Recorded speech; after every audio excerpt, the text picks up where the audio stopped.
2 Samuel 2 Samuel bab 1. Setelah kematian Saul, Daud pulang dari pertempuran yang menumpaskan orang Amalek, lalu tinggal di Ziklag 2 hari lamanya. Pada hari ketiga, datanglah seorang daripada pasukan Saul. Pakaiannya koyak kerabak dan kepalanya berdebu. Sesampainya di hadapan Daud, dia sujud memberi hormat. Daud bertanya kepadanya, "Engkau datang dari mana?" Jawabnya, "Aku melarikan diri daripada pasukan Israel." Tanya Daud kepadanya, "Apakah yang telah berlaku? Ceritakanlah kepadaku." Jawabnya, "Ramai yang melarikan diri dari medan perang, bahkan ramai yang gugur dan terkorban. Saul dan Yonatan anaknya juga telah gugur." Lalu Daud bertanya kepada orang muda yang menyampaikan kabar itu kepadanya, "Bagaimanakah engkau tahu bahwa Saul dan Yonatan anaknya telah gugur?" Jawab orang muda itu, "Kebetulan aku berada di Gunung Gilboa, lalu kulihat Saul bersandar pada tombaknya. Kulihat pula rata-rata dan pasukan berkuda mengejarnya. Ketika dia menoleh ke belakang, dia melihat hamba, lalu memanggil hamba. Hamba menjawab, 'Daulat tuanku.' Dia bertanya kepada hamba, 'Siapakah engkau?' Jawab hamba kepadanya, 'Hamba ini seorang Amalek.' Lalu katanya kepadaku, 'Tolong, berdirilah di sisiku dan bunuhlah aku, kerana aku sekarat tetapi masih bernyawa.' Maka berdirilah hamba di sisinya, lalu membunuhnya. Kerana hamba tahu bahwa dia tidak akan hidup lagi setelah mengalami kekecundangan itu. Lalu hamba mengambil mahkota yang ada di kepalanya serta gelang yang ada di lengannya dan membawanya kemari kepada tuanku." Kemudian Daud dan semua orang yang ada bersamanya mengoyakkan pakaian masing-masing. Mereka meratap, menangis, dan berpuasa sampai waktu maghrib kerana Saul dan Yonatan anaknya itu, serta kerana umat Tuhan dan keturunan kaum Israel yang telah gugur bahana mata pedang itu. Kemudian Daud bertanya kepada orang muda yang menyampaikan kabar itu kepadanya, "Dari manakah asalmu?" Jawabnya, "Hamba ini anak seorang pendatang, seorang Amalek." Kata Daud kepadanya, "Tidakkah engkau takut menghulurkan tangan untuk membinasakan orang yang dilantik Tuhan?" Lalu Daud memanggil seorang daripada kalangan pemudanya. Katanya, "Dekatinya dan seranglah dia." maka orang itu menyerang dan membunuh pemuda itu. Lalu berkatalah Daud kepada pemuda itu, "Darahmu tertanggung atas dirimu sendiri, kerana mulutmu sendiri bersaksi tentang dirimu dengan berkata, 'Hamba telah membunuh orang yang dilantik Tuhan.'" Daud meratapi Saul dan Yonatan, anaknya, dengan lagu ratapan ini. Dia menyuruh agar lagu busur panah ini diajarkan kepada Bani Yehuda. Sesungguhnya lagu ini tertulis dalam kitab Yasar. "Kemuliaanmu, wahai Israel, terbunuh di tempat-tempatmu yang tinggi. Betapa telah gugur para kesatria. Jangan kabarkan hal itu di Gad. Jangan beritakan hal itu di lorong-lorong Askelon, supaya jangan para anak perempuan orang Filistin bersukacita, supaya jangan anak-anak perempuan orang yang tidak bersunat itu bersukaria. Wahai gunung-gunung Gilboa, janganlah ada embun, janganlah ada hujan di atasmu, janganlah ladang-ladangmu mengeluarkan hasil, kerana di sanalah terhumbannya perisai para kesatria, perisai Saul yang tidak lagi diurapi minyak. Daripada darah kalangan umat yang terbunuh, daripada lemak para kesatria, busur panah Yonatan tidak pernah berbalik, dan pedang Saul tidak pernah kembali dengan hampa. Saul dan Yonatan ialah orang yang dicintai dan yang menyenangkan, yang tidak terpisah dalam hidup dan mati mereka. Mereka lebih cepat daripada burung rajawali, mereka lebih kuat daripada singa. Wahai kaum wanita Israel, ratapilah Saul, yang mendandani kamu dalam kemewahan kain merah menyala, yang menyematkan segala perhiasan emas pada busanamu. Betapa telah gugur para kesatria dalam medan pertempuran. Yonatan terbunuh di kawasan bukit yang tinggi-tinggi. Hatiku sengsara karena engkau, Yonatan saudaraku. Terlalu ramah engkau kepadaku.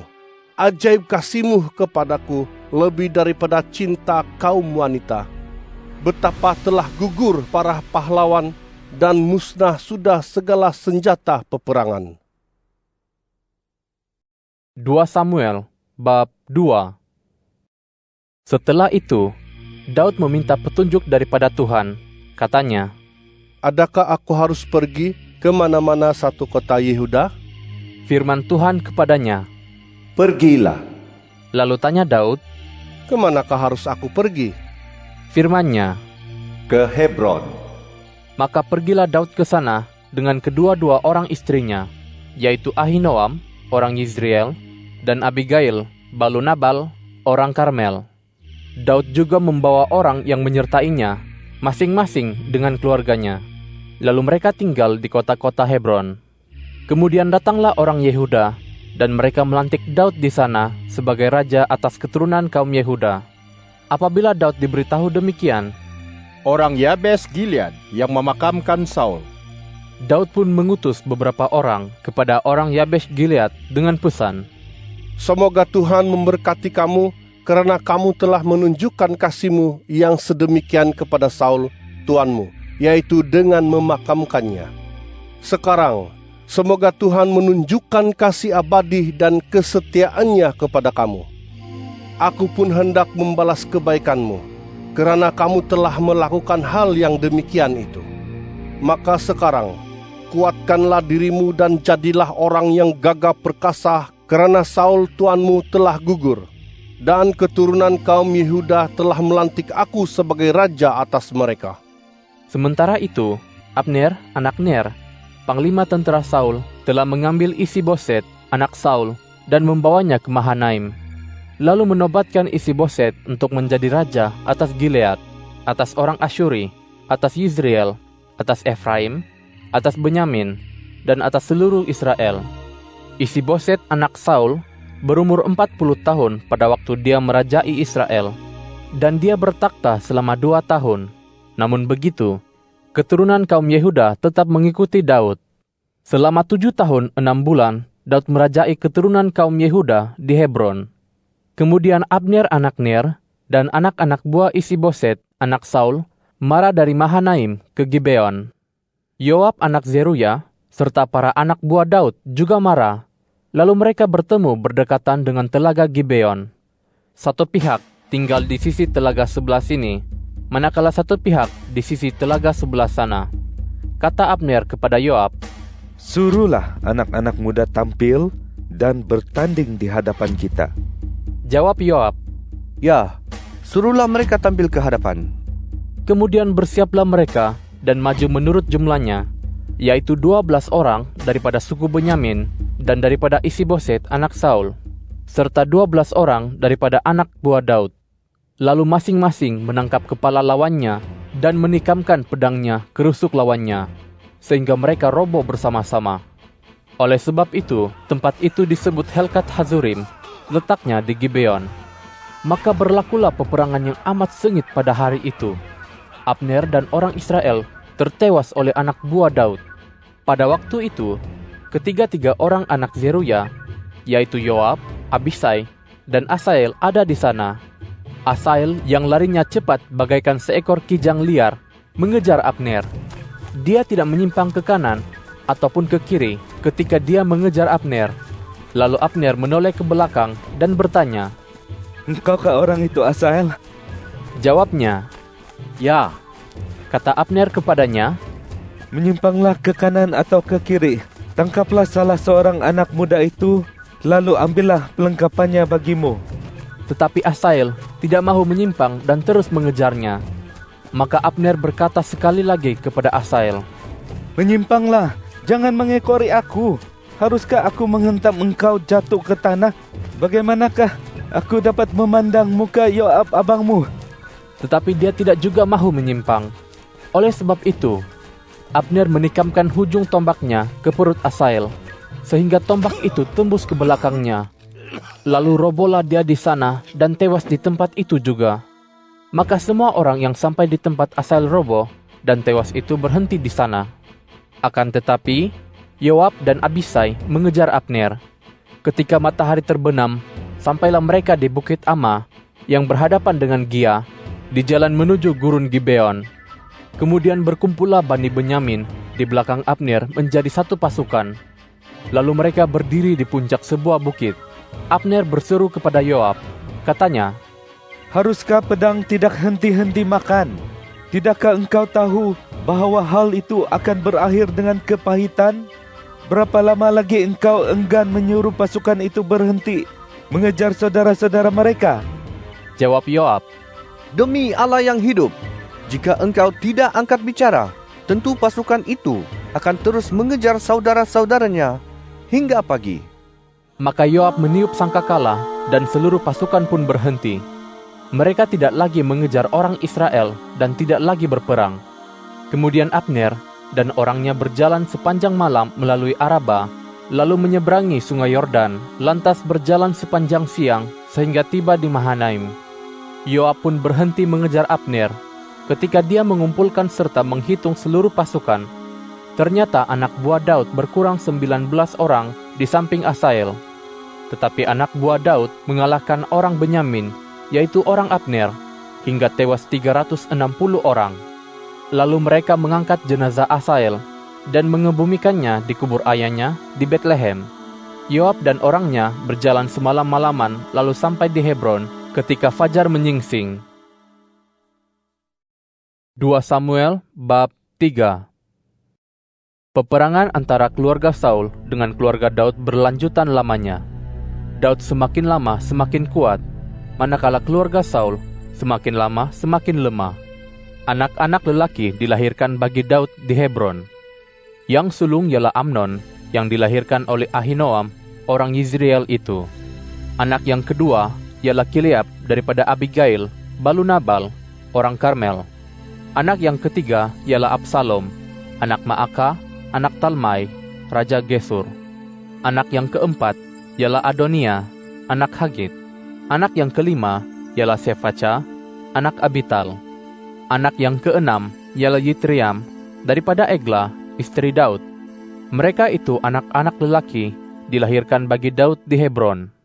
Sewaktu berlangsung peperangan antara keluarga Saul dengan keluarga Daud, Abner menguatkan kedudukannya dalam keluarga Saul. Saul memiliki seorang gundik bernama Rispa, anak ayah. Kata Isiboset kepada Abner, "Mengapakah engkau menghampiri gundik ayahku?" Maka sangat marahlah Abner karena kata-kata Isiboset itu. Katanya, "Adakah aku ini kepala anjing dari Yehuda? Sampai kini aku telah menunjukkan kesetiaan kepada keluarga Saul ayahmu, kepada saudara-saudaranya, dan kepada sahabat-sahabatnya. Aku tidak menyerahkan engkau ke dalam tangan Daud.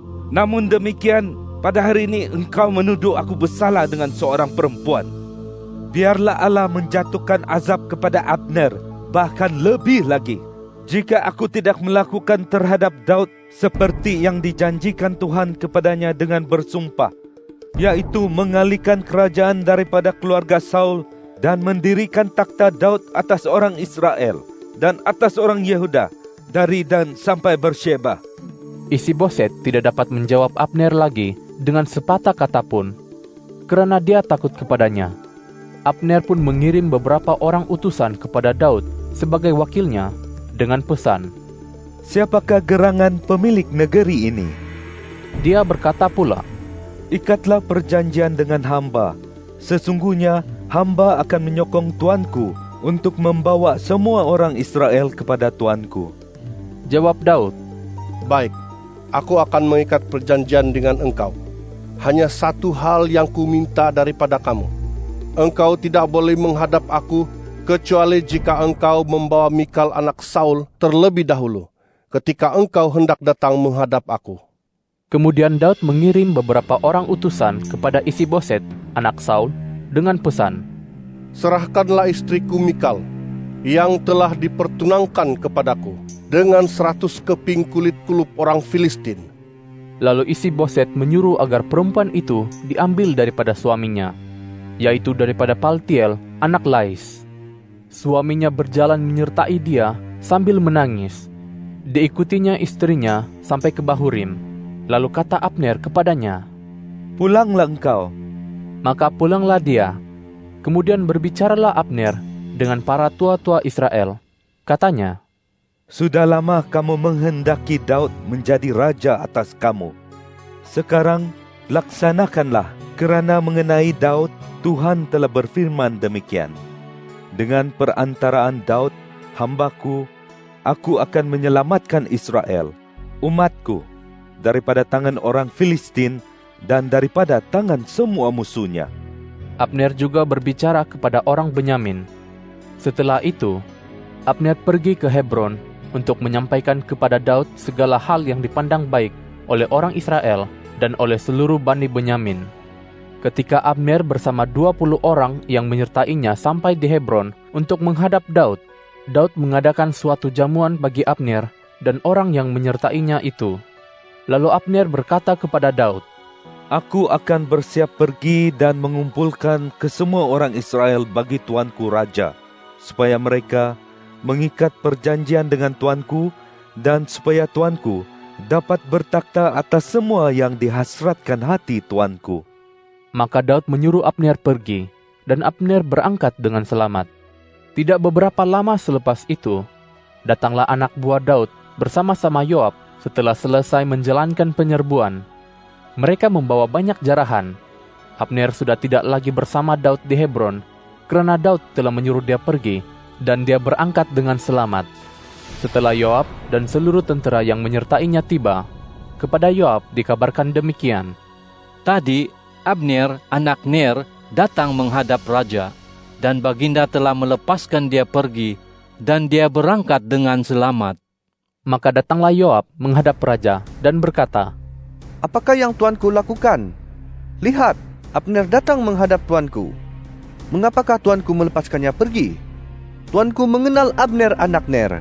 Dia datang untuk memperdaya tuanku, untuk mengetahui gerak-geri tuanku, dan untuk mengetahui segala perbuatan tuanku." Sesudah itu, keluarlah Yoab meninggalkan Daud dan menyuruh orang untuk menyusul Abner. Lalu mereka membawanya pulang dari perigi Sirah tanpa diketahui Daud. Sekembalinya Abner ke Hebron, Yoab membawanya sebentar ke samping di tengah-tengah pintu gerbang itu, seakan-akan hendak berbicara secara empat mata dengannya. Lalu ditikamnyalah perut Abner sampai mati demi membalas hutang darah Asael, adiknya. Apabila Daud mendengar hal itu, dia berkata, Di hadapan Tuhan, untuk selamanya aku dan kerajaanku tidak bersalah terhadap darah Abner, anak Ner. Biarlah tertanggung dosa itu atas diri Yoab dan atas seluruh kaumnya. Biarlah dalam keluarga Yoab tidak putus-putusnya ada orang yang mengeluarkan lelehan, yang kusta, yang terpaksa bertongkat, yang tumpas akibat pedang, atau yang kekurangan makanan. Demikianlah Yoab dan Abisai, adiknya, membunuh Abner karena dia telah membunuh Asael, adik mereka, dalam peperangan di Gibeon. Kemudian berkatalah Daud kepada Yoab dan kepada seluruh rakyat yang menyertainya, Koyakkanlah pakaianmu, lilitkanlah kain kabung, dan merataplah di depan jenazah Abner. Raja Daud sendiri pun turut mengiringi kerandanya. Ketika Abner dikebumikan di Hebron, menangislah raja dengan suara nyaring di kubur Abner. Demikian pula seluruh rakyat. Raja meratap kerana Abner dan berkata, Haruskah Abner mati seperti kematian seorang yang bodoh? Tanganmu tidak terikat dan kakimu pun tidak terbelenggu, seperti orang yang tumpas di depan orang jahat. Demikian jualah ketumpasan kamu. Maka seluruh rakyat menangisinya lagi. Seluruh rakyat datang dan memohon semoga Daud makan roti, sementara hari masih siang. Tetapi Daud bersumpah, katanya, Biarlah Allah menjatuhkan azab kepadaku, bahkan lebih lagi, jika aku mengecap roti atau apa-apa pun sebelum matahari terbenam. Seluruh rakyat memperhatikan hal itu, dan hal itu dipandang baik mereka, sebagaimana segala sesuatu yang dilakukan raja dipandang baik oleh seluruh rakyat. Pada hari itu, tahulah seluruh rakyat dan seluruh orang Israel bahwa pembunuhan Abner anak Ner tidak berpunca daripada raja. Kemudian berkatalah raja kepada para pegawainya, "Tidakkah kamu tahu bahwa pada hari ini gugur seorang pemimpin, seorang besar di Israel? Tetapi aku ini sekarang masih lemah, sekalipun sudah dinobatkan menjadi raja. Manakala kalangan itu, yakni anak-anak Zeruya, jauh lebih kuat daripada aku. Semoga Tuhan membalas kepada orang yang berbuat jahat setimpal dengan kejahatannya." 2 Samuel bab 4. Apabila berita ketumpasan Abner di Hebron didengar oleh Isiboset anak Saul, maka patahlah semangatnya dan resahlah semua orang Israel. Isiboset anak Saul ada 2 orang ketua pasukan. Yang pertama bernama Baana dan yang kedua bernama Rekab. Mereka anak Rimon, orang Beerot daripada Bani Benyamin. Karena Beerot juga dikira sebagai daerah Benyamin. Dahulunya, orang Beerot melarikan diri ke Gitaim, lalu menjadi pendatang di sana sampai hari ini. Yonatan anak Saul mempunyai seorang anak lelaki yang cacat kedua-dua belah kakinya. Ketika dia berumur 5 tahun, kabar tentang Saul dan Yonatan sampai dari Yezreel. Pengasuh anak itu terus mengambilnya lalu melarikan diri. Dan dalam keadaan terburu-buru itu, anak itu terjatuh lalu menjadi tempang. Nama anak itu ialah Mephiboset. Anak-anak Rimon, orang Beerot itu, yakni Rekab dan Baana, berangkat ke rumah Isiboset dan tiba di situ pada hari yang panas terik. Ketika itu, Isiboset sedang berehat tengah hari. Mereka masuk ke bahagian tengah rumah, seolah-olah hendak mengambil gandum, lalu menikam dia di perutnya. Setelah itu, Rekab dan Baana, saudaranya, melarikan diri.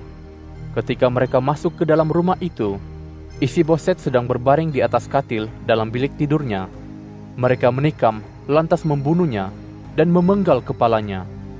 Lalu mereka membawa kepalanya itu, dan berjalan semalam-malaman melalui jalan Araba. Kemudian mereka membawa kepala Isiboset kepada Daud di Hebron, dan berkata kepada raja, "Inilah kepala Isiboset anak Saul, musuh tuanku yang mengancam nyawa tuanku. Pada hari ini, Tuhan telah membalas perbuatan yang dilakukan Saul dan keturunannya terhadap tuanku." Akan tetapi, jawab Daud kepada Rekab dan Baana, saudaranya, anak-anak Rimon orang Beerot itu, "Demi Tuhan yang hidup, yang telah menebus nyawaku daripada segala kesesakan, ketika orang mengkabarkan kepadaku demikian, sesungguhnya Saul sudah mati, dan menyangka bahwa dia membawa kabar baik, maka kutangkap dia dan kubunuh di Ziklag. Itulah upah yang kuberikan kepadanya untuk kabarnya itu. Lebih-lebih beratnya lagi hukuman itu, apabila orang fasik membunuh seorang yang tidak bersalah di rumahnya sendiri, di tempat tidurnya. Sekarang tidak mungkin aku tidak menuntut darahnya daripada tanganmu dan melenyapkan kamu daripada muka bumi." Kemudian Daud memberikan perintah kepada orang mudanya, dan mereka pun membunuh kedua-duanya. Mereka memotong tangan dan kaki kedua-duanya, serta menggantung mereka berdekatan dengan kolam di Hebron. Lalu kepala Isiboset diambil dan dimakamkan di dalam makam Abner di Hebron.